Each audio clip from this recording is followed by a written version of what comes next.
Tayo po ay tumayong lahat. Tayo manalangin. Diyos naming makapangyarihan sa lahat, kataas-taasang Diyos, wala ka pong katulad, Panginoon. Lord, salamat, Panginoon, sa pagkakataon na naman, Lord, na pagkaloob mo sa bawat isa, Panginoon, na kami po ay naririto sa iyong bahay panambahan upang magsama-sama kami, Panginoon, na magpuri sa iyo, itataas, Lord, ang iyong pangalan. Panginoon, buksan mo po ang aming pangunawa at itanim mo, Panginoon, sa puso't isipan namin ang iyong mga salita na marinig namin upang sa ganon, Panginoon, ay makita, Lord, sa araw-araw namin pamumuhay, may sa buhay namin, Panginoon, ang iyong mga salita. Ang Espiritu Santo, Panginoon, nawa ang siyang manguna sa amin at patawarin mo kami, Panginoon, sa aming mga sala upang sa ganun, Lord, ay magiging karapat-dapat kami na magpuri sa iyo, Panginoon. At imbes mo, Lord, ang lahat, Lord, ng parte ng gawain ito, Panginoon. Naway, Panginoon, na ikaw, Lord, ang siyang maitataas sa hapong ito. Marami pong salamat. Ito po ang aming samot dalangin sa pangalan ng Panginoong Yesus. Amen. Patuloy po tayong tumayo.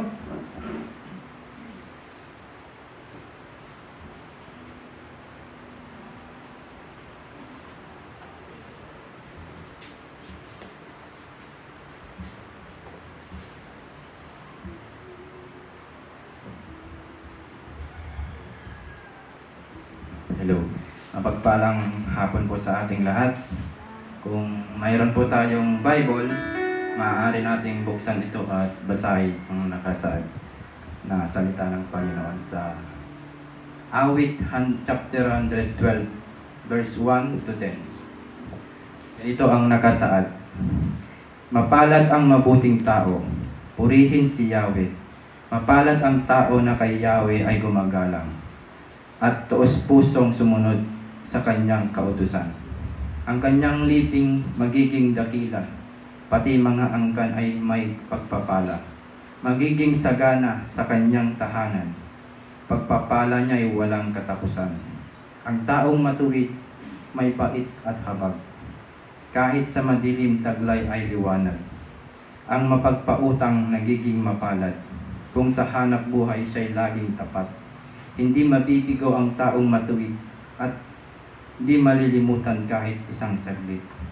Masamang balita'y hindi nagigitag, matatag ang puso't kay Yahweh tiwala. Wala siyang takot, hindi nangangamba. Alam na babagsak ang kanyang kaaway niya. Nagbibigay sa mga nangangailangan. Pagiging matuwid niya'y walang hanggan. Buong karangalan siya'y itataas. Kung makita ito ng mga masama, lumalayas silang mabagsik ang mukha, pagkat ang pag-asa'y lubos nang nawala. Amen. Tayo po ay umupo. Amen. Sa pong mapagpalang hapon sa ating lahat. Palakpakan nga po natin ang ating Panginoon. Amen. We praise God. We honor Him for what He has done for our lives. Amen? Sige po, awitan natin ang ating Diyos.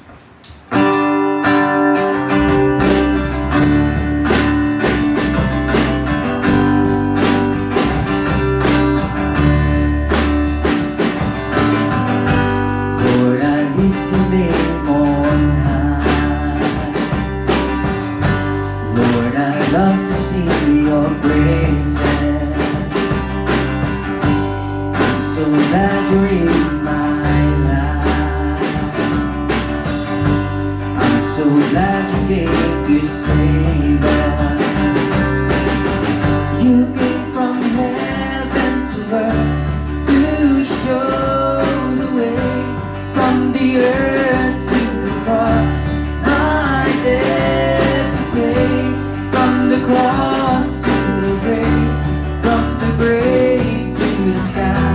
Lord, I lift your name on high.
Palapakan po natin ang ating Diyos.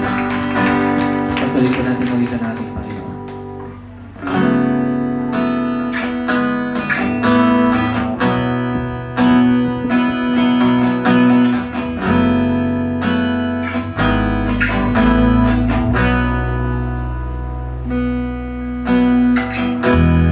Oh Lord, you search me. You know my ways. Even when I fail you, I know you love me.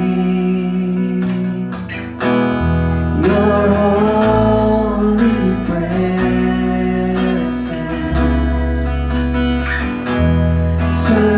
surrounding me.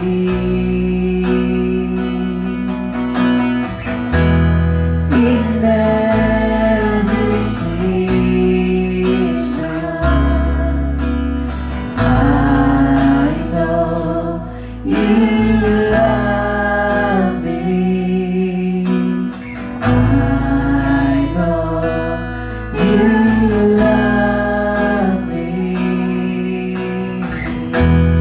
At the cross I bow my knees, where your blood was shed for me.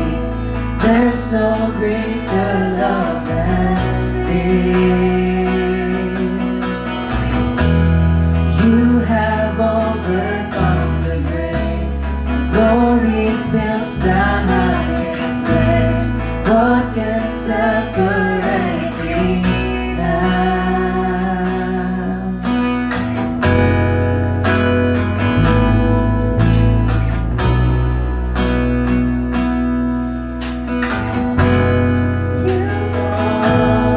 Before me, you shield my way. Your hands uphold me. I know you love me. At the cross I bow my knees, where your blood was shed for me. There's no greater love than this.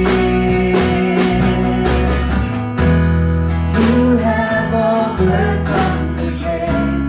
Glory fills the highest place. What can separate me now?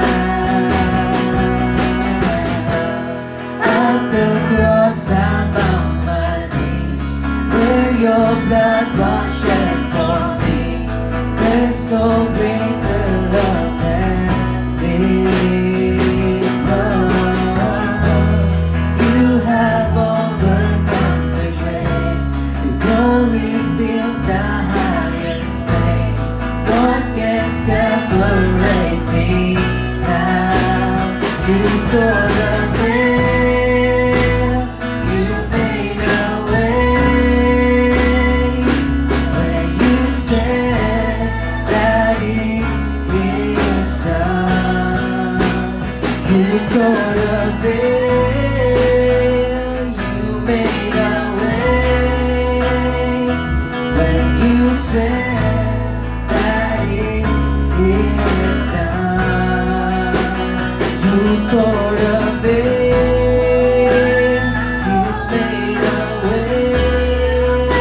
before me.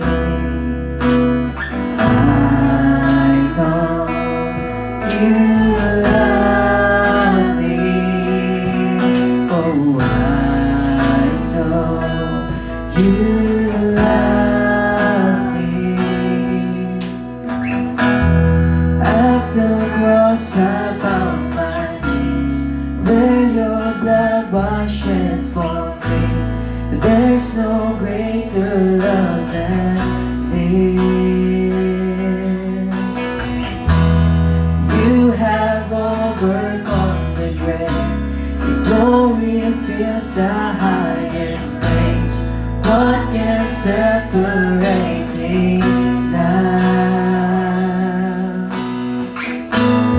What can separate me now?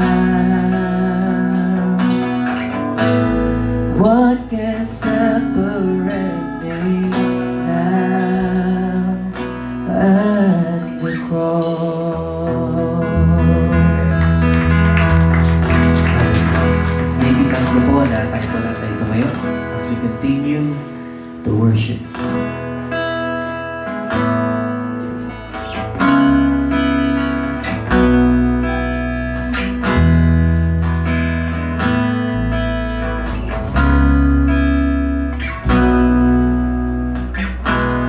I'm forgiven because you were forsaken. I'm accepted.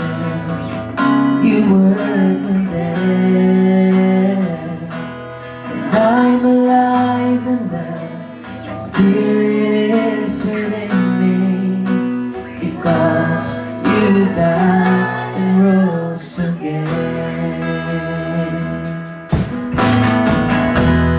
I'm forgiven because you were forsaken.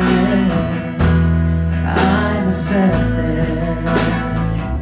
You were condemned. And I'm alive and well. The Spirit is within me because you died and rose again. Amazing love, how can it be?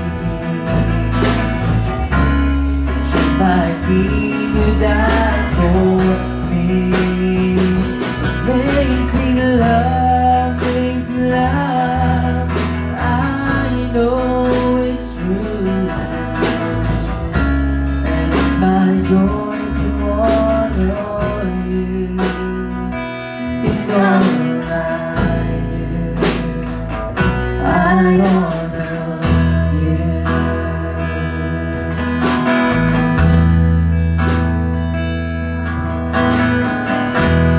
I'm forgiven because you were forsaken.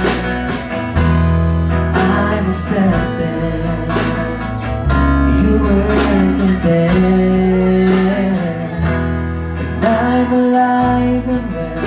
The Spirit is within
Let us declare that Jesus is the King of our lives.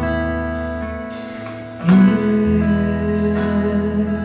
are my King. Jesus, you are my King. You are my King. Jesus, you are my King. Jesus, you are my King. Jesus, you are my King. You are my King. Jesus, you are my King. Amazing love, how can it be that my King did die for me? Amazing love, I know it's true. And it's my joy to honor you in all I do. I honor you in all I do. I honor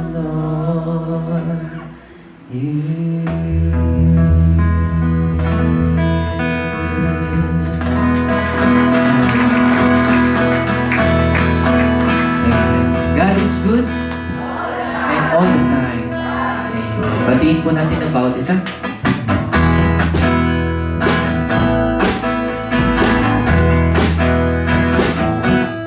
Oh, I love you with the love of the Lord. Yes, I love you with the love of the Lord. I can see in you the glory of my King. Yes, I love you with the love of the Lord. Oh, I love you with the love of the Lord. Yes, I love you with the love of the Lord.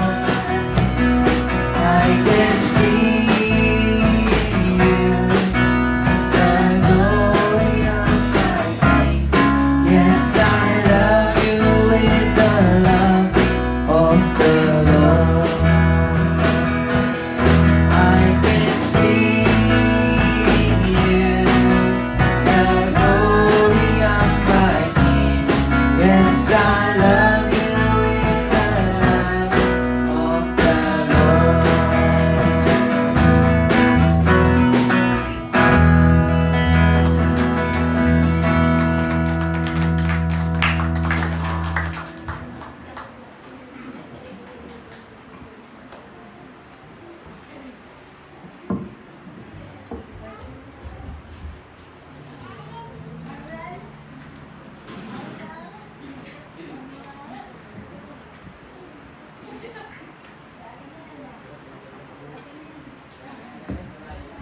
Diyos, fugag ni kamungaling mawaragi ira. Sa ngawin man ay time tapeno kunari umaytang idayaw. Iyafu ta kiningwan at napasaira tuwag ko. Sino po magolo?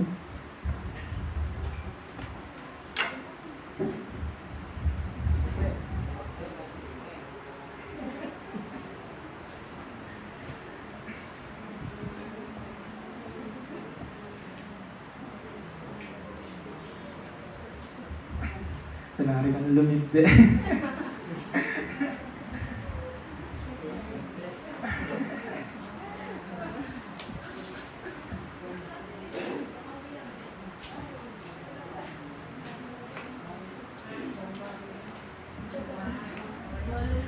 So, yun.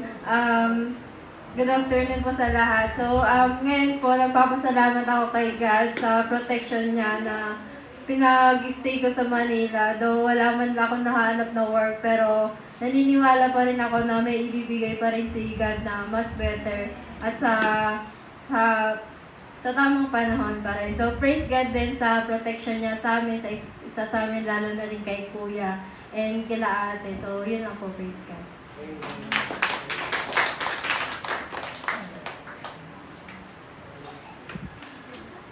Manayaw po iyapo. Sini po in next to may manidayo po tayo po.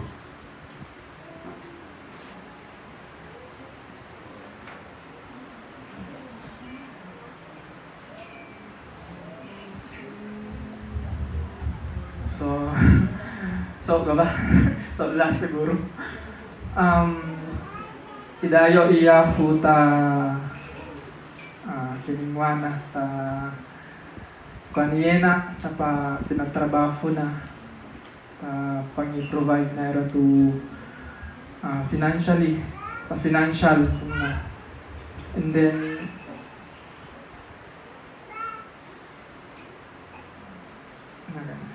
idayo iyafu kasi amo to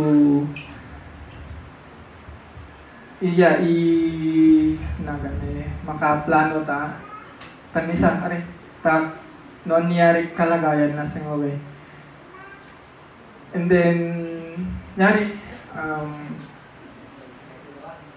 ayo iya ko ta nilamang ta financially ta pangigag na kanayong yari po nidayo pa rin iya ko ta maski sobra isiga na ako na iga pa rin iyafu to mangigay, mangi-provide. Tani kami, kung natamawag ni Ertang Hospital po na. So, yari, amo to iyafu, matrabaho, iyaim na gani, iyaim, parang iyaim yarin world tari tanisa na lamang plano na yari po matutuloy. So awan ta control ni maski laguan ni kwami awan tuwaya min no yo magano niyari ni kwana yafu to makwatan ni sa tapatol tap pamilya mi ko na magaya matutuloy ayo iyafu po yari po. So no abangan na po ginatang po itatay to kansyong tapang iprepara ta paginatang po ta ufobog na niya. Marayo po iya po.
Diyos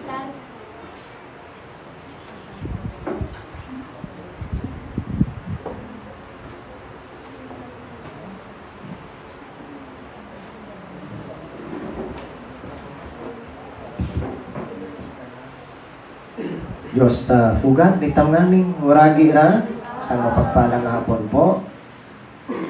Tunay nga po na may inaasahan tayong glorious day na darating pagdating ng ating Panginoon. Napakaganda ng mensahe ng mga awitin kanina. Habang kinakanta natin ay lubos na nagbibigay ng kagalakan sa atin ng mga awiting yon sapagkat pinapaalala sa atin ang kahalagahan ng Ebanghelyo. Yung kanta kanina na inawit natin, that is actually a gospel song. Yung you tore the veil, you made the way. When you said that it is done. Sinabi ng Panginoong Yesus, bago nalagutan siya ng hininga sa krus, ay sinabi niyang tapos na, tinapos na niya, it's done, tetelestai, it is finished. Hindi niya sinabi na ginawa ko na ang parte ko, ikaw na ang bahalang gagawa sa parte mo. Hindi niya ginawa yun. No? At yun ay tinanggap natin, pinaniwalaan natin sapagkat binigyan tayo ng Panginoon ng sapat na pananampalataya.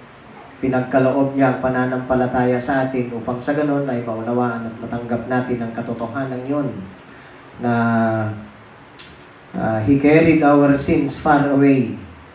He made us righteous forever. No? Pagpakailanman tayo po ay pinaging banal ng Diyos at wala na pong pwedeng mang-akusa o magbigay pa ng akusasyon sa atin sapagkat si Jesus mismo ang nasa kanan na ng Diyos ngayon that He continually intercede for us. That's why our righteousness has been granted to us na wala nang pwedeng malisi pa sa atin. Awangan na tumakaway yang mamaliwa nitang pagauli. Mega food at pinakatunon na itang na ng Diyos. O yari ay kita kasta to balita. Napakagandang balita po nun sapagkat ang hindi kayang gawin ng tao katulad natin ay ginawa ng Panginoon para sa atin upang sa ganon ay lubos tayong naging matuwid sa paningin ng ating Ama. Sapagkat kung hindi tayo pinaging matuwid ng Panginoong Yesus sa harapan ng ating Ama, babalik si Jesus ang arubangat tang ni judgment na nukatang napakatunong. Kan na magugo na judgment na Diyos mag-aalawa katang ipalo ng katagarulyatang no kan na ko ang pinagang ni Yapo Jesus ni katagarulyatang. Ngayon, maraya-rayaw Yapo, praise God po sapagkat ang sabi ng Biblia sa Hebrews chapter 10 verse 14 sa pamamagitan ng isang paghahandog, yung paghahandog ni Jesus sa kanyang buhay ay pinaging matuwid niya tayo, pinaging banal niya tayo magpakailanman. Tayo ay naging ganap magpakailanman. We are made perfect forever. No? Those who are being made holy. Lahat ng pinaging banal ng Diyos, tayo ay naging ganap magpakailanman. That is a very strong assurance na ang mga tunay na pinaging matuwid ng Diyos, kailanman ay hindi na mababago pa yon dahil Diyos ang nag-decide doon, hindi po tao. Amen.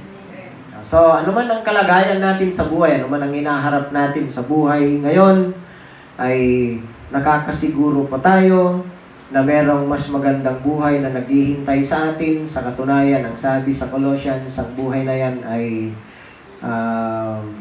it is kept by the power of God. Nandun na sa langit, kasama si Kristo. Hinihintay na lang ang kaganapan na matanggap natin fully ang buhay na ipinangako ng Diyos sa atin. Yun ang pag-asa natin. So ngayon mga kapatid, tayo po ay tumayo at igalang natin ang salita ng Diyos na siyang panggagalingan ng kanyang mensahe para sa ating lahat sa oras na ito na nasa 2 Corinthians chapter 10. Pangalawang aklat ni Apostol Pablo sa mga taga-Korinto, pangalawang sulat niya sa mga taga-Korinto. Chapter 10, umpisahan po natin basahin ang verse 12 hanggang verse 18 at ganito po ang pagbabasa natin. Hindi namin ipapantay o ihahambing man lamang ang aming sarili sa ilang nagbubuhat ng sariling bangko. Napakahangal nila. Ang sarili rin nila ang ginagawa nilang sukatan at parisan ng kanilang sarili. Hindi kami lalampas sa hangganang ibinigay sa akin ng Diyos ang gawaing inilaan niya sa amin, kasama na ang pangangaral namin sa inyo. Hindi kami naging palalo nang kami pumunta riyan sa inyo. Hindi ba't kami ang unang pumarian at nagdala sa inyo ng magandang balita tungkol kay Kristo? Hindi namin ipinagyayabang ang pinaghirapan ng iba. Umaasa kaming tatatag ang inyong pananampalataya sa Diyos at dahil dyan ay lalawak ang aming gawain sa inyo, ngunit hindi naman lalampas sa hangganang inilagay ng Diyos.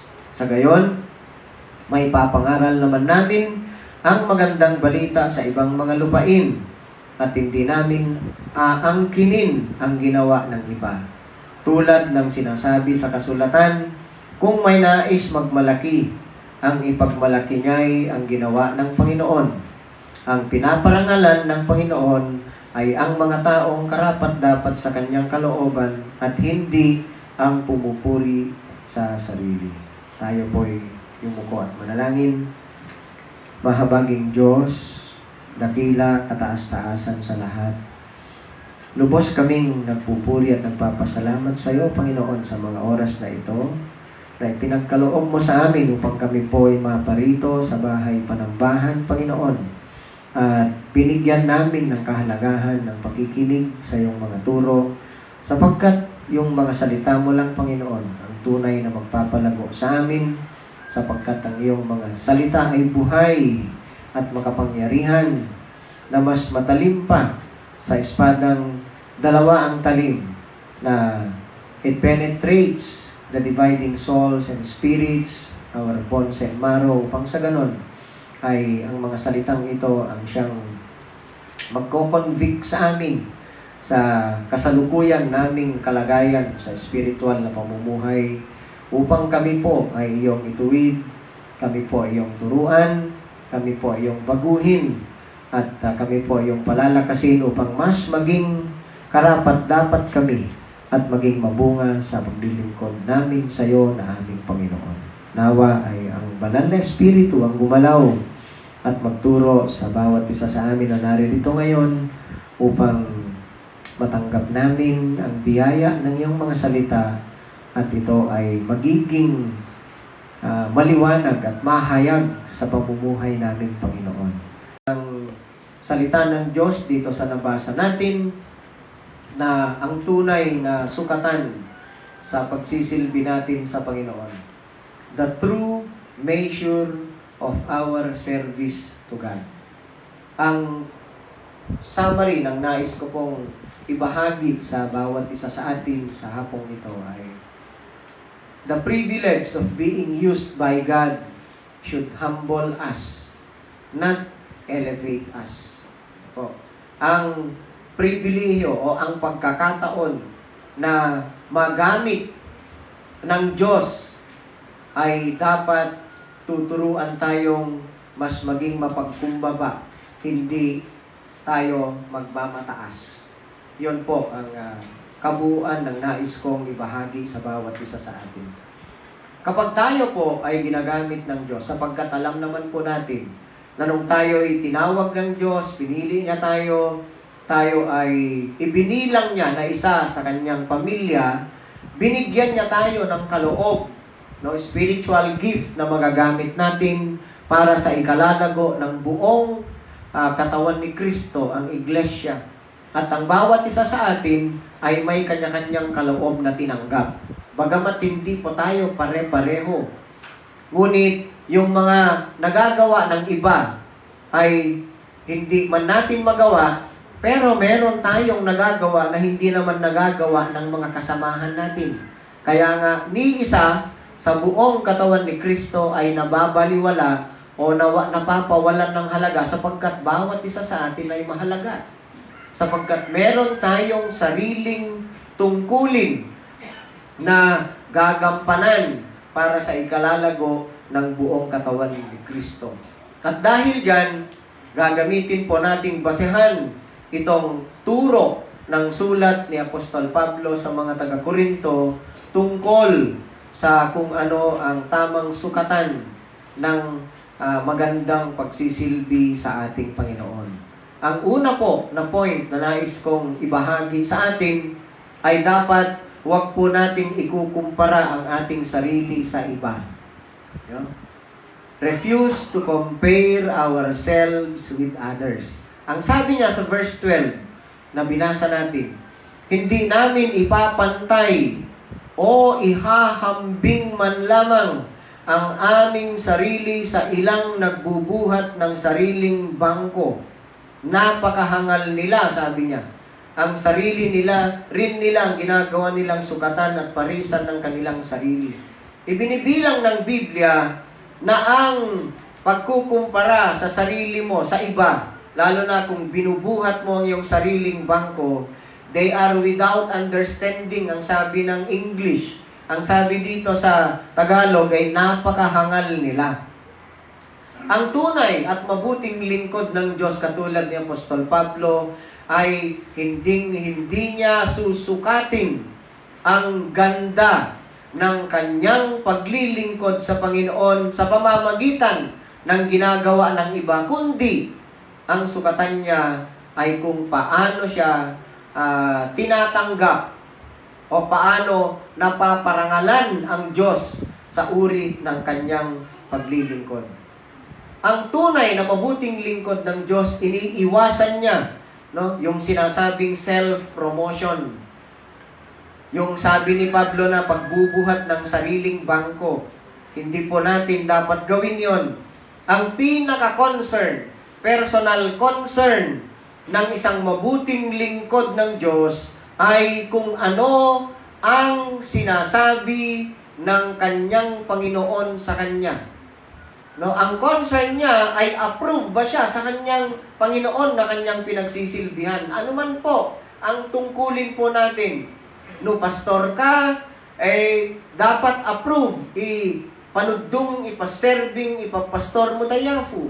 Kapag ikaw ay naglilingkod bilang musician, ang tanong mo dapat, huwag mong ikumpara yung sarili mo sa mga kasama mong musicians. Bagkus ang tanungin mo sa sarili mo, katanggap-tanggap ba sa Panginoon ang uri ng paglilingkod ko sa pamamagitan ng pagtugtog ko sa harapan o sa pamamagitan ng pag-awit ko? Kung ikaw naman ay taga-silbi, taga-pangasiwa, o siko ay mapakarenu, siko mangi-prepare, huwag mong ikumpara ang sarili mo sa iba. Bagkus ang focus mo ay kung ina-approve ba ng Diyos ang pagsisilbi mo. Kung ikaw ay ebanghelista, binigyan ka ng Diyos ng kaloob na magbahagi ng ebanghelyo ng kanyang salita, tanungin mo ang sarili mo, no, na ayon sa approval ng Diyos kung yung pagbabahagi mo ba ng salita ay tunay na nakapagbibigay ng kaluwalhatian o kadakilaan sa Diyos. Kaya nga, ang sabi ni Apostol Pablo sa 1 Corinthians chapter 4, verse 4, ay ganito ang mababasa po natin. Sabi niya sa verse 4, kahit na walang umuusig sa akin budhi, subalit hindi iyon katibayan na ako'y walang kasalanan. Ang Panginoon ang humahatol sa akin. Ang pinaka-ninanais ni Apostol Pablo, kahit na anong sabihin ng iba sa kanya, ang mahalaga sa kanya ay kung ano ang paghatol ng kanyang Panginoon sa kanya. Paano ba hinahatulan ng ating Panginoon ang paraan ng pagsisilbi natin o pagganap natin sa tungkuling iniatang niya sa atin. Ang mapagbataas na tao, bagamat sinasabi niyang nagsisilbi siya sa Panginoon, ayon dito sa sulat, ay ikinukumpara niya ang sarili niya with themselves. No? Yung tinatawag na self-centered ang kanyang pagganap sa kanyang tungkulin. Parang yung isang tao na haharap sa salamin habang inaayos niya ang sarili niya, ang tingin niya sa sarili niya, may i-improve ka pa. Oh, yun kinukumpara yung sarili niya sa kasalukuyan na kapag i-improve mo, mag-improve kapag siya yung kaya na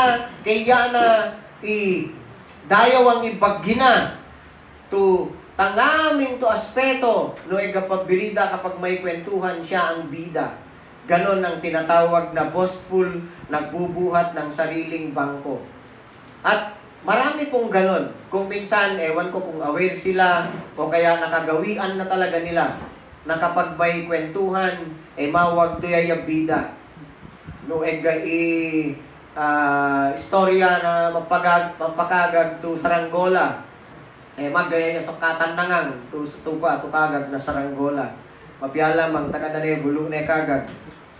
May mga ganon, na tendency, no? Kapag ang istorya pangingisda, magaya kakaruwang to nagafu.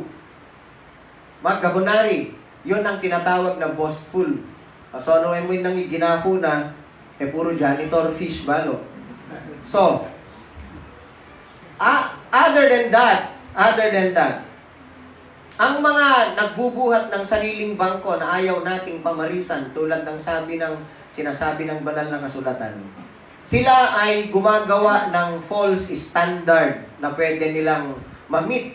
Pagkatapos, pinoproclaim nila yung sarili nila na sila ay nakakataas kaysa sa iba sapagkat na-meet nila yung standard na yon. Ganon ang ibig sabihin po ng boastful, pagbubuhat sa sariling bangko. Pagkatapos nilang ma-meet yung standard na sinet nila, yun na ang ginagamit nilang sukatan para i-judge ang iba. Na kapag hindi nagagawa ng iba yung sinet nilang standard, makafi, yan nga tolay. Hindi katulad natin. Tulad ng ibang mga Christian groups na pinapractice nilang tinatawag na speaking in tongues. May tendency yung mga gumagawa niyan na ginagawa nilang batayan ng spiritual supremacy ang paggagamit ng speaking in tongues na hindi naman akma sa sinasabi ng Biblia. Sapagkat ang speaking in tongues nila, yung hindi mo maintindihan kung anong binibigkas nila. Hindi po iyon sign ng spiritual supremacy sapagkat ipinaliwanag ni Apostol Pablo sa 1 Corinthians 12 na ang i-desire dapat natin ay ang gift of prophecy kaysa sa speaking in tongues sapagkat yon ang mas mahalaga. Para sa iba kasi, sineset nilang standard yon na kapag hindi ka daw nag-i-speak in tongues, hindi ka Christian. Hindi ka totoong Christian. Hindi daw totoong pananampalataya mo. Yun po ay hindi akma sa turo ng Biblia. Noong panahon nila Apostol Pablo, may mga nagtuturo din kasama niya na ang tawag sa kanila ay mga Judaizers. Sila yung grupo na sinasabing meron silang mutual admiration society. No? Yun ang barkadahan nila. They set up their own standard and measured everybody by them. Kaya nga tinuligsa sila ng Panginoong Yesus, lalo na yung mga Fariseo. Kaya nga meron yung nanalangin na isang Pharisee, maalala ninyo. Kanina nga kinukumpara yung sarili niya sa iba. Dalawa silang nanalangin, sabi ni Jesus. Yung isa ay tax collector at isang Fariseo. Ang sabi ng Fariseo sa panalangin niya, maraming salamat Panginoon at mas mabuti ako kaysa doon, sabi niya sa tax collector. Nagbibigay ako ng ikapu, tithe, of everything that I have. Nag-aayuno ako, nananalangin ako regularly. Yun ang sabi niya, kinukumpara niya ang sarili niya dun sa tax collector. Samantalang yung tax collector ay halos hindi niya maitaas ang kanyang mukha, sinusuntok niya ang dibdib niya at sinasabi niyang, "Have mercy on me, a sinner." Yun lang ang panalangin niya. At sabi ng Panginoong Yesus ay ang umuwi na na-justify ay yung tax collector at hindi yung Pariseo. So, it is a poor standard, no? It is a poor measuring instrument na kapag gusto mong sukatin ang effectivity ng iyong pagsisilbi sa Diyos ay ikumpara mo ang sarili mo sa iba.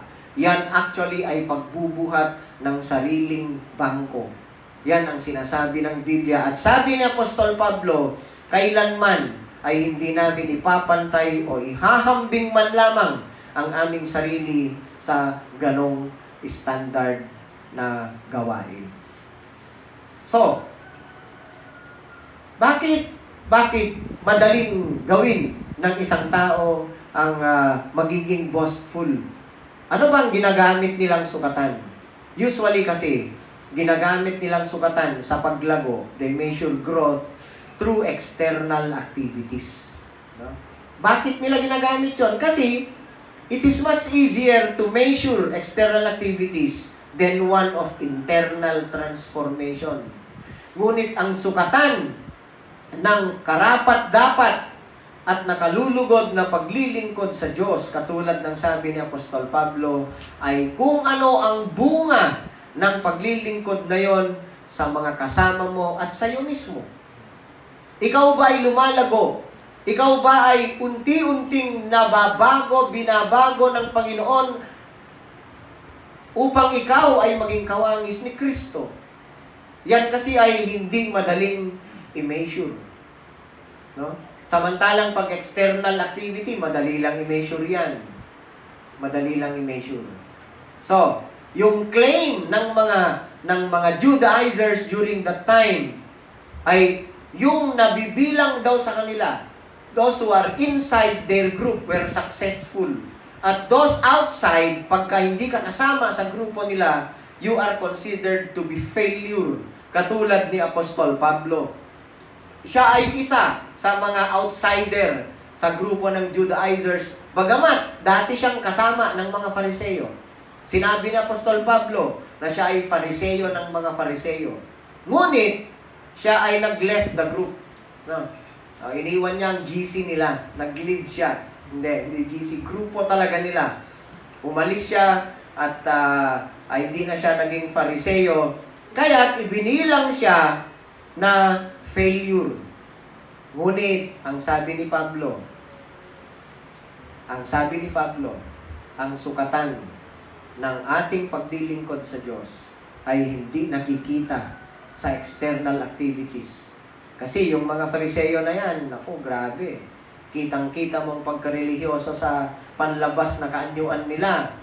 Sabi nga ng Panginoong Yesus nung tinutuligsa niya sila, huwag niyong tularan ang mga tagapagturo ng kautusan, ang mga Fariseo, sapagkat gustong-gusto nilang, anong gustong-gusto nila? Praises of men.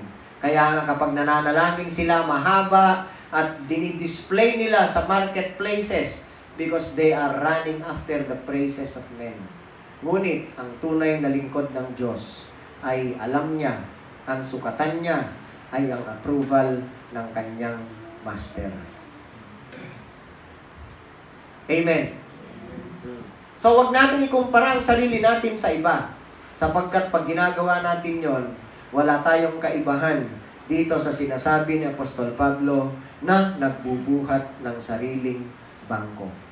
Pangalawa, second point, ang tunay na sukatan sa paglilingkod sa Diyos, ang mabuting lingkod ng Diyos, dapat siya ay mapagkakatiwalaan sa tungkuling ibinigay o iniatang sa kanya ng Panginoon. He must be trustworthy of the word assigned to him by the Lord.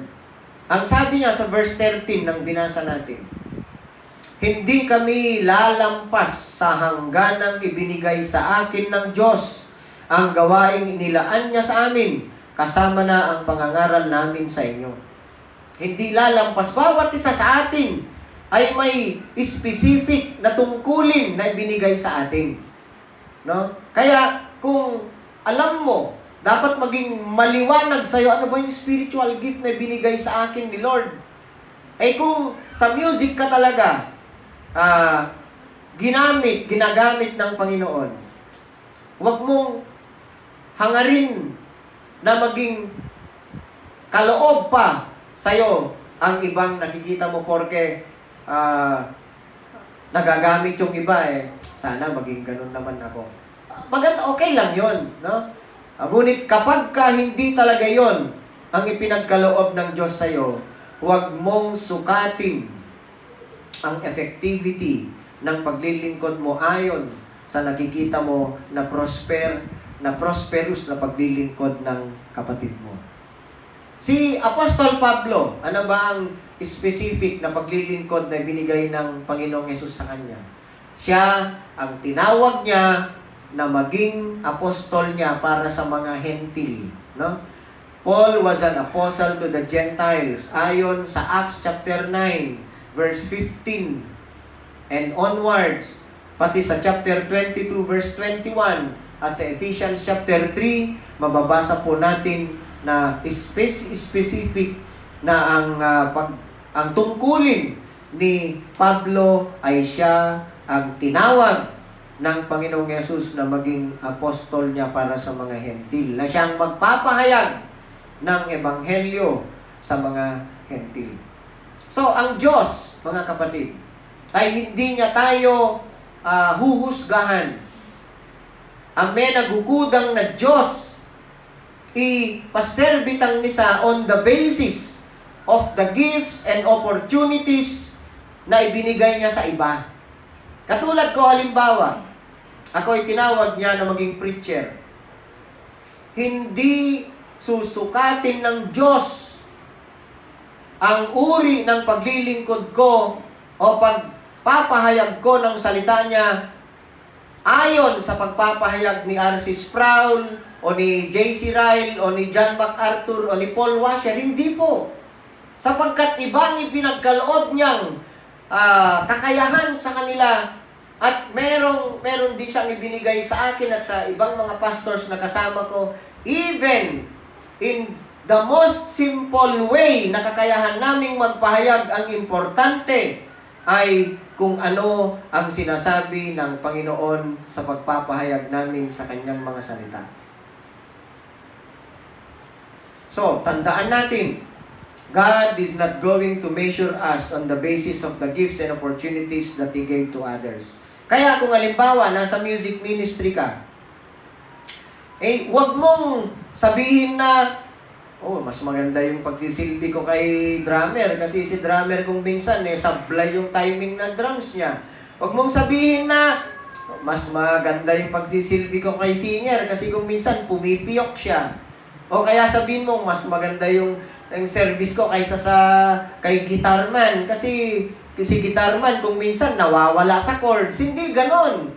No, may sariling paraan ang Diyos na sukatin ang pagsisilbi natin sa Kanya. O kung kasama ka sa women's group, wag po nating sabihin na mas narusok premyo, mas takal, pinaggawa ko tupigang, aneta ko ni fulana. Hindi ganon. No? O kaya, mas marami akong pinako na pako doon sa bahay panambahan kaysa sa kasama kong mga deacons. Hindi. Bawat isa, ang sabi ni Pablo, ay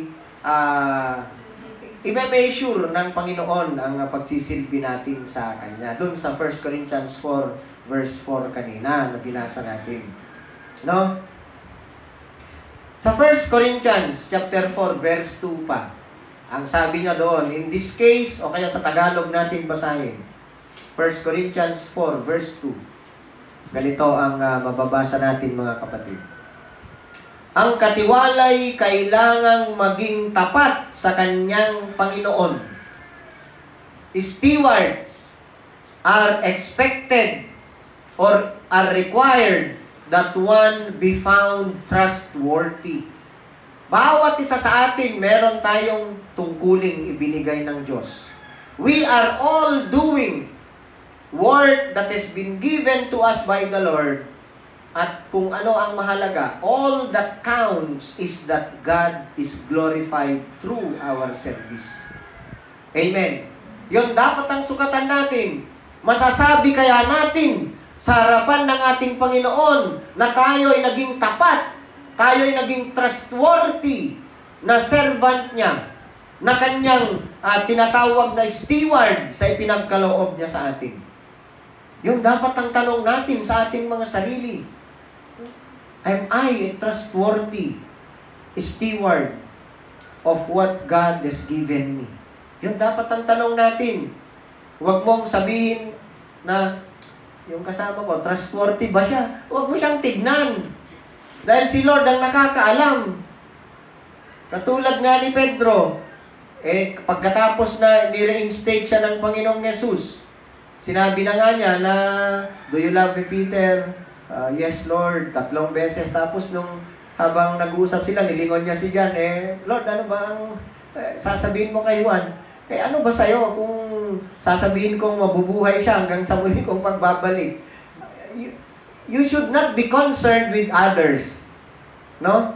Sapagkat merong sariling paghuhusga na gagawin ng Diyos sa bawat isa.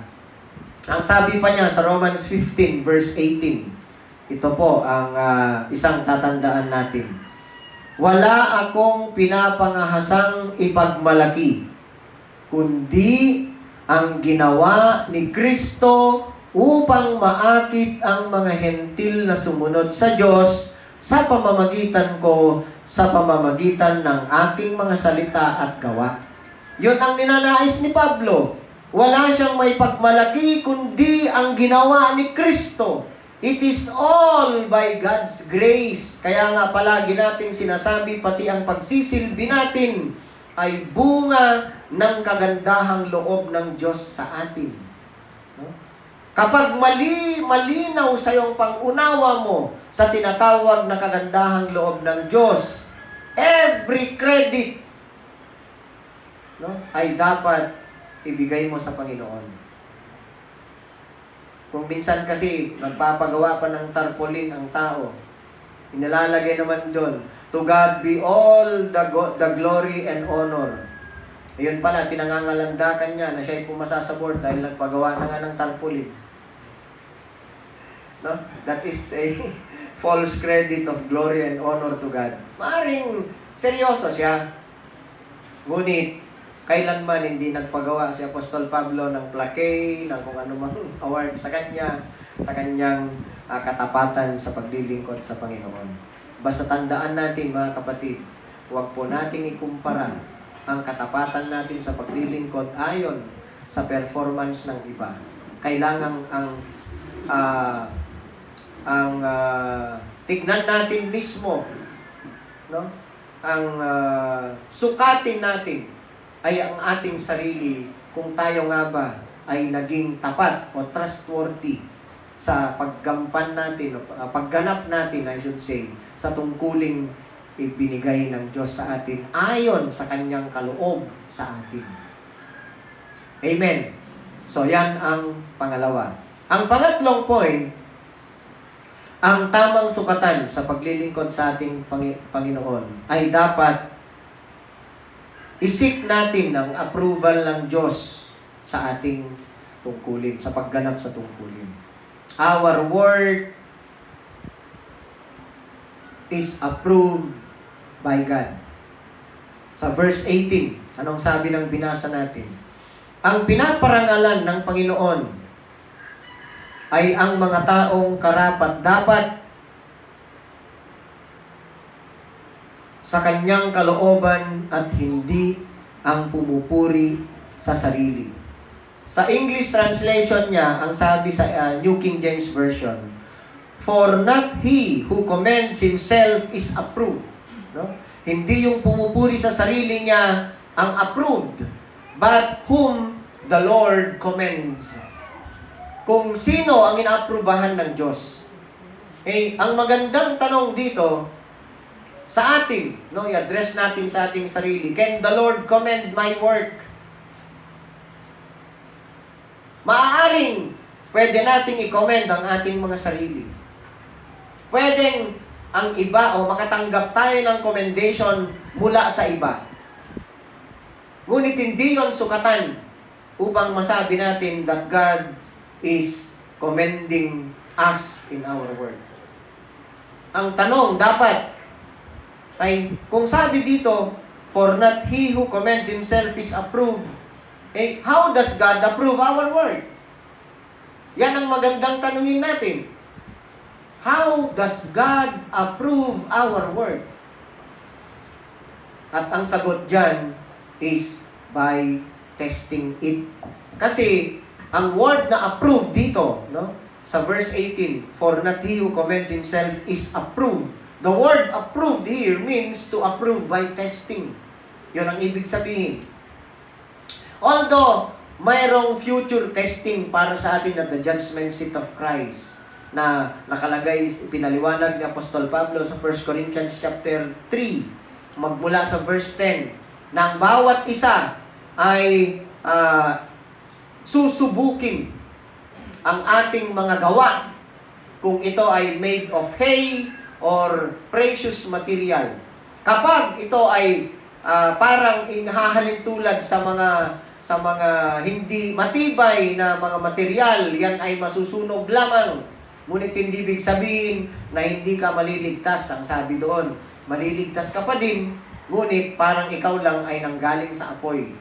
Ngunit kapag ang pundasyon ng pamumuhay mo, pagsisilbi mo sa Diyos, ay ayon sa ibinibilang na mamahaling mga material na parang ginto, kapag pinadaan mo sa apoy ay mas lalong kikinang at lalabas ang kanyang pagkaginto.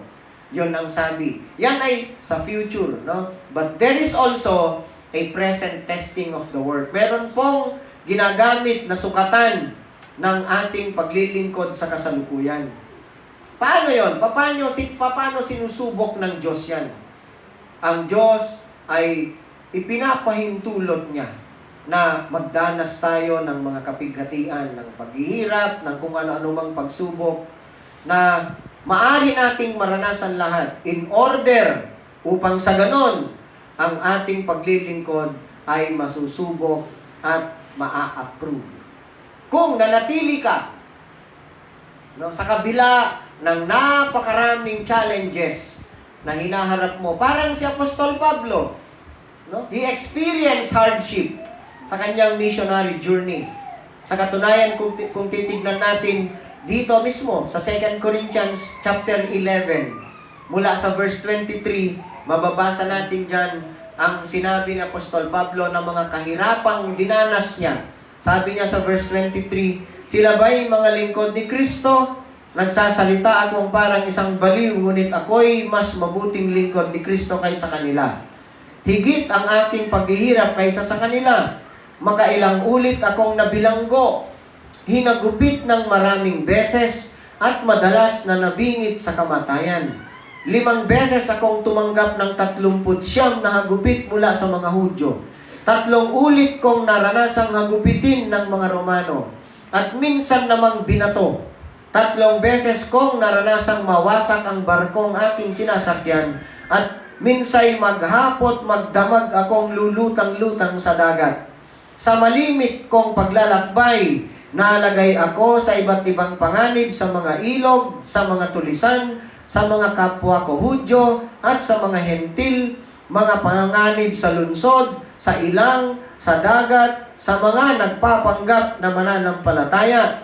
Naranasan ko rin ang labis na hirap at pagod, malimit na pagpupuyat, at matinding gutom at uhaw. Naranasan ko ang ginawin, ngunit wala man lamang balabal. Yun ang mga paghihirap na naranasan ni Apostol Pablo. Ngunit siya ba'y tumigil? Hindi. Naranasan din ni Pablo ang kakaibang experience nung siya ay umabot sa third heaven na sinabi niya dito sa 2 Corinthians chapter 12 na yan. No? Ngunit hindi yun ang naging dahilan upang siya ay magpakataas. He never used his experience to be boastful. Tayo, ano bang kahirapang dinaranas natin? Ano ba ang pagsubok ng Diyos sa katapatan natin sa paglilingkod sa Kanya? Kakulangan sa pera? Ano pa? Ang dami ng gawain dapat nating tapusin? Ano ba ang pagsubok upang mapatunayang tayo'y magandang lingkod ng Diyos? Hindi pa nga natin naranasan ang katulad ng naranasan ng ibang mga Christian sa ibang bansa. Tulad sa isang parte ng Africa. Nakita nyo sa Facebook, ewan ko lang kung nakita nyo, na sila'y pinagbabaril. Pinatay sila. More than 7,000 of them ang pinatay. Kahit kamakailan lang, ilang araw lang nakalipas. Kaya nga tayo, hindi pa natin naranasang magbuhos ng dugo sa pagharap sa mga pagsubok, sa pakikibaka sa kasalanan. We did not even shed blood about those things. Ngunit, kung minsan, nagkakaroon lang ng kabigatian sa buhay natin, tayo nanghihina na. Hindi dapat ganun, mga kasama, mga kapatid. Huwag din tayong ma-fall sa trap ng pagsukat ng ating gawain ayon sa dami ng ating nagagawa o sa dami ng taong nahihikayat natin. Kailangan nating mag-keep ng record, syempre. Katulad ngayon, meron tayong mga dedication certificates na napa-file sapagkat meron nang nagpapadedicate. Binibilang natin kung ilan na ang mga nabigyan natin ng service, lalo na yung mga namatayan na ipahayag ng gospel sa kanila. Ngunit, ito po ang iingatan natin, na huwag tayong mahulog sa trap ng statistics na yan and think that numbers are the only measurement of ministry. Ang pinakamahalaga, mga kapatid, is that we are where God wants us to be. Na kailangang marating natin ang gustong pagdalhan sa atin ng Panginoon sa pagsisilbi natin sa Kanya. At nagagawa natin kung ano ang kalooban ng Diyos na ipapagawa sa atin. Isa rin dapat nating bantayan ay ang ating motibo, sapagkat ang motibo natin is as much a part of God's measurement of our work as is growth.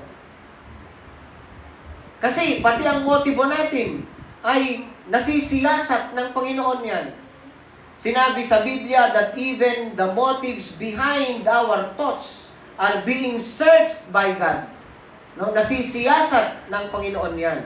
Kaya nga, isa pang warning ni Apostol Pablo na huwag kang maging peddler ng gospel, na ipapahayag mo ang ebanghelyo na gagawin mong source of income mo. Kaya nga ang sabi niya, we receive it freely, therefore we give it also freely. Huwag mong gawing hanap buhay ang pagpapahayag ng ebanghelyo. Si Lord ang magpo-provide ng kakailanganin mo para gampanin mo ang tungkuling ibinigay niya sa iyo kung ikaw ay totoong tinawag ng Panginoon na gagamitin niya para magpahayag. Alam ng Diyos yan. Marami ng mga pastors ang hindi nagtagumpay sa kanilang motibo sa ministry sapagkat yung ilan sila ay nafo-fall sa trap ng pera. Yung ilan naman nafo-fall sa trap ng sexual immorality.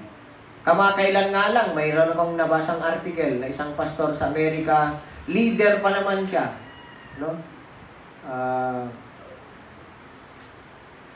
Binitiwan niya ang kanyang posisyon sapagkat napatunayan na meron siyang illicit relationship sa isang kabataan pa naman dun sa church nila.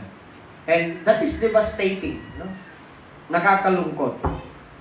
Ito ang tandaan natin.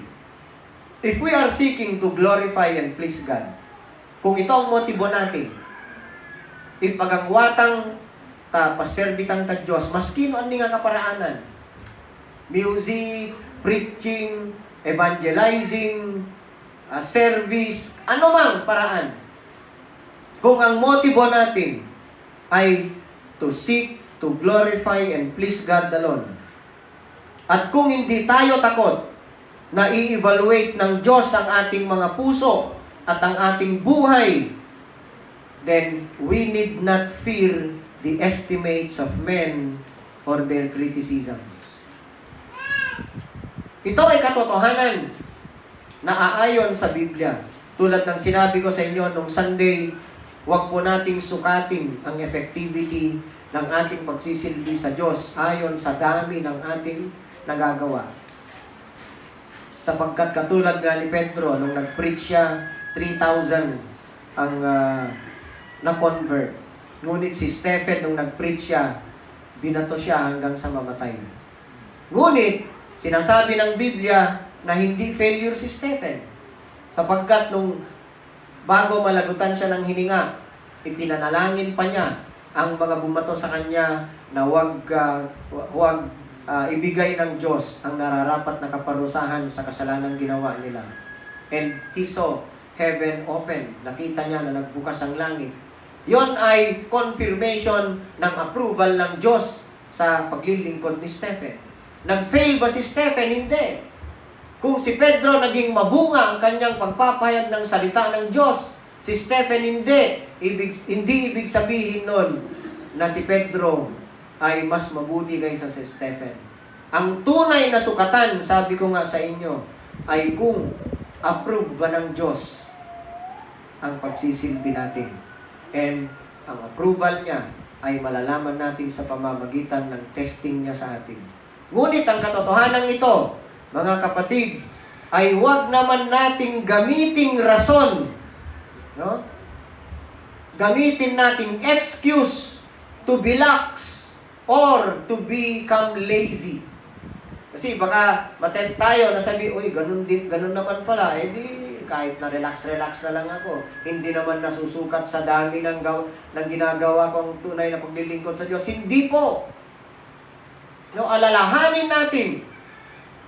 Dito nga mismo, sa 1 Corinthians chapter 4 na binasa natin kanina, tignan natin ang verse 5. Ano bang sabi ni Apostol Pablo dyan? 1 Corinthians 4 verse 5. Kaya't huwag kayong hahatol ng wala pa sa panahon. Maghintay kayo sa pagdating ng Panginoon. Siya ang maglalantad ng mga bagay na ngayon natatago sa kadiliman at maghahayag ng mga lihim na hangarin ng bawat isa. Sa panahong iyon, bawat isa'y bibigyan ng Diyos ng angkop na parangal. Huwag po nating gamiting excuse ang katotohanan ito, no? Na ang Diyos ang magpaparangal sa kanya-kanyang trabaho na tayo ay maging lax, no? Tukatang matalakurog ang dapat ilagay natin sa ating mga isipan. Darating at darating ang panahon na haharap tayo. Ang sabi dito, ang Panginoon mismo ang maglalantad sa mga bagay na ngayon natatago sa kadiliman at maghahayag ng mga lihim na hangarin ng bawat isa. At sa panahong yon, bawat isa ay bibigyan ng Diyos ng angkop na parangal. May parangal pa rin tayong tatanggapin. Mariga sa ngayon, may parangal to alawakatan kasi ang sabi, crown of righteousness ang tatanggapin natin. Kung siguro pinetpe to tansan sa nga wala wakatan. Joke lang kasi wala sa Biblia yon, ano? Ngunit tandaan natin na meron pong pagtutuos at ang Panginoon ang pagbibigay mismo ng nararapat na parangal sa atin, sa ating paglilingkod. Kung kaya't tandaan po natin bilang panghuli, to be used by God is not a badge of greatness, but a testimony of grace. And hangarin po nating lumago. Hangarin po nating mas maging maalab ang pagsisilbi natin at mas lalong maging mabunga tayo. Ngunit ito po ang purpose. Dito po tayo magtatapos. Ang sabi ni Jonathan Edwards, seek not to grow in knowledge chiefly for the sake of applause and to enable you to dispute with others, but seek it for the benefit of your souls. Yan dapat ang motibo natin sa paglilingkod sa ating Panginoon. Yamang tayo ay Kanyang pinili at tinawag na bahagi ng Kanyang katawan. By adoption, He has made us His children. At bawat isa, meron tayong tungkulin. Ganapin natin ang ating tungkulin ng hangad natin ay magbigay ng karangalan, ng lugod, at kadakilaan sa ating Panginoon. Amen. Tayo po ay manalangin. Lord, kami po ay lubos na nagpapasalamat sa pangungusap mo at pagtuturo sa amin. Tunay, Panginoon, ng bawat isa sa amin ay may tendency na maging boastful, maging proud, na meron kaming tendency na bubuhatin ang aming sariling bangko. Kung minsan, naghahanap kami ng approval ng tao. Sometimes, ay hinahanap namin ang top sa aming mga likod. Yung mga comments na sinasabi nilang maganda aming paglilingkod, ngunit salamat sa pagtuturo mo sa amin na ikaw lang dapat ang hinahangad namin na magsabi ng approval sa aming Panginoon. Sapagkat ang tunay na pagkakahayag ng nararapat na paglilingkod sa iyo ay sa araw na itinakda mo na kami ay susulitin mo at bibigyan mo ng karapatang parangal ayon sa aming paglilingkod. Panginoon, tulungan mo kami sapagkat kung minsan kami po ay mahina, kami ay na-overcome ng insecurities, kami ay na-overcome ng doubts. Ngunit maraming salamat sapagkat meron kang mga salita na siyang magbibigay sa amin, Panginoon, ng assurance na hindi mo kami iiwan, hindi mo kami pababayaan. You will sustain us by your grace. Pinupuri, dinadakila ka namin, Panginoon, sa pagtuturo mo sa amin. Ito po ang aming dalangin sa pangalan ng aming Panginoong Jesus. Amen.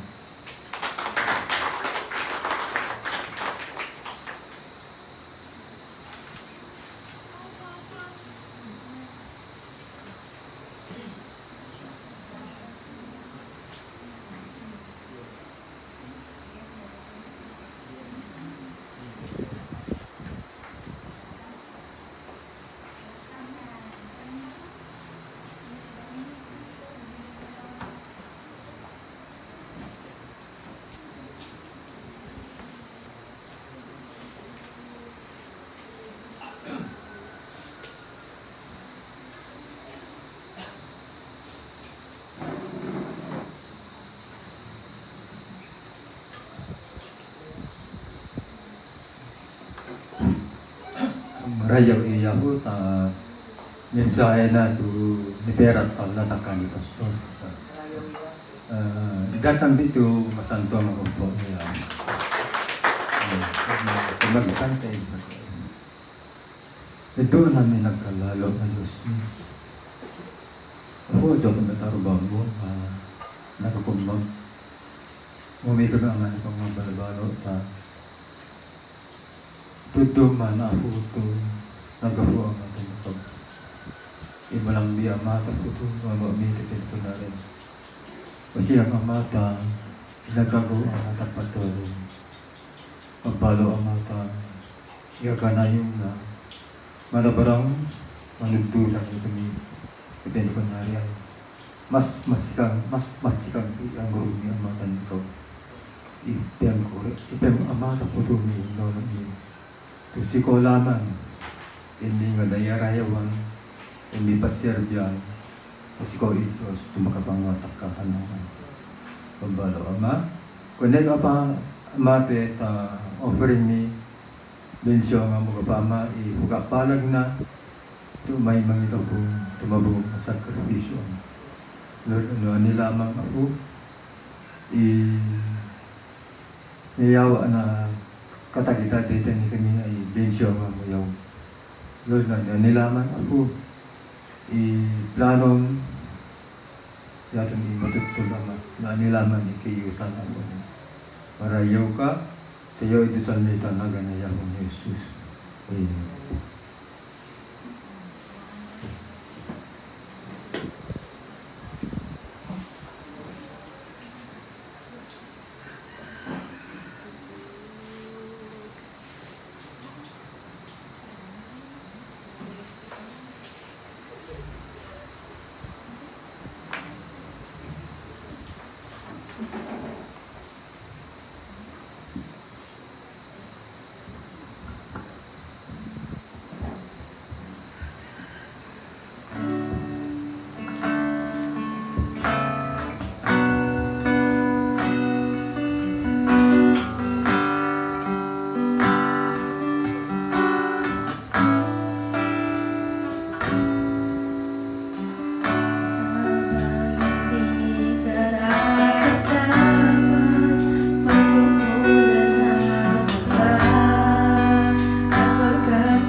tayo po ay tumayong lahat para sa closing prayer natin.